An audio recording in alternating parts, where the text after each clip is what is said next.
আসসালামু আলাইকুম। খেলা যে চলছে কোন লেভেলে, তারেক রহমানের সব আশা ভরসা ভেস্তে চলে গেছে।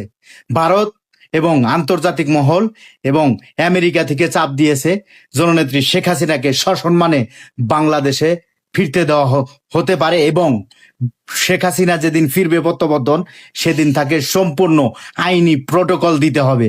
সব বেস্তে গেছে। জানতে হলে আপনার দেখতে হবে এই সম্পূর্ণ ভিডিওটা গুরুত্বপূর্ণ, শেয়ার করতে হবে।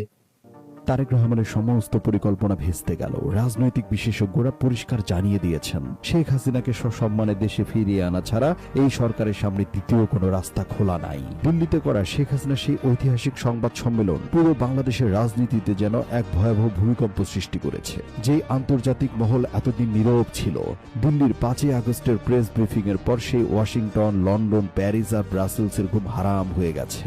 আন্তর্জাতিক এবং দেশীয় গোয়েন্দা সংস্থার সূত্র মতে জানা যায়, শেখ হাসিনার বাংলাদেশে ফেরা এখন আর কোনো যদি বা কিন্তুর বিষয় নয়। এটি এখন সময়ের সব থেকে বড় বাস্তবতা।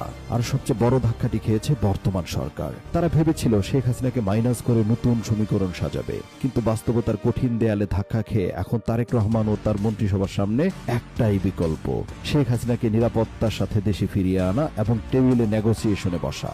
আপাত দৃষ্টিতে মনে হতে পারে আন্তর্জাতিক মহলগুলো চুপ করে আছে, কিন্তু পর্দার আড়ালের খবর কি? রাজনৈতিক বিশ্লেষকরা স্পষ্ট বলছেন, শেখ হাসিনা কোনো সাধারণ রাজনীতিবিদ নয়। দীর্ঘ 20 বছর প্রধানমন্ত্রী হিসেবে রাষ্ট্র পরিচালনা করে এই অভিজ্ঞ নেত্রী বিশ্ব রাজনীতিতে তৈরি করেছে এক বিশাল আন্তর্জাতিক বলয়। ঘুম থেকে উঠেই হঠাৎ একদিন তিনি দেশে ফেরার ঘোষণা দেননি।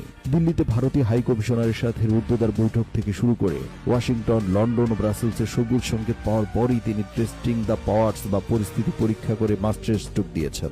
বিশ্ব পরাশক্তিগুলো খুব ভালো করে জানে, বাংলাদেশের রাজনীতিতে আওয়ামী লীগ এবং শেখ হাসিনাকে বাদ দিয়ে কোনো টেকসই স্থিতিশীলতা আনা সম্ভব নয়। আজকে যে আন্তর্জাতিক কূটনৈতিক চাপ তৈরি হচ্ছে, তার সামনে দাঁড়িয়ে সরকার বা বিএনপির নেতৃত্বের হাত পা সম্পূর্ণ বাধা হয়ে গেছে।